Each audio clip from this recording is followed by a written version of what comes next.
Addenbrooke's in Cambridge, a world-renowned teaching hospital, one of the biggest brand names in the NHS, but that reputation is now in tatters. Its services rated as inadequate by health regulators, placed in special measures and ordered to improve.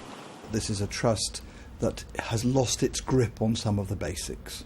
The basics of getting patients through the hospital in a reasonable length of time so that you're not then having to open more beds. If you open more beds, you then dilute your own staffing levels, and that's when things go wrong. The report by the Care Quality Commission found that managers had known about a leak of nitrous oxide laughing gas in the maternity unit for 2 years, but they took no action. Staff shortages were so acute that nurses were moved from ward to ward to cover areas of greatest need.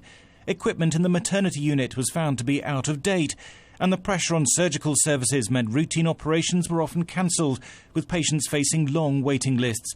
The chief executive has resigned, and the hospital vowed to take action.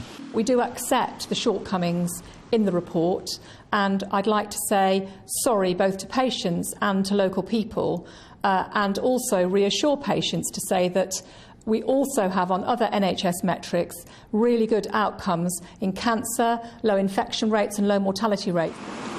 Addenbrooke's was losing £1.2 million a week and was clearly struggling, but 15 hospitals are now in special measures, and that reflects a much bigger problem in the NHS, says one former manager.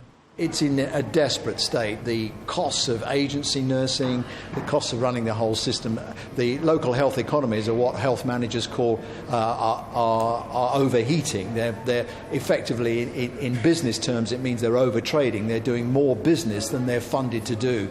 And if the NHS was a business, quite frankly, it would be broke.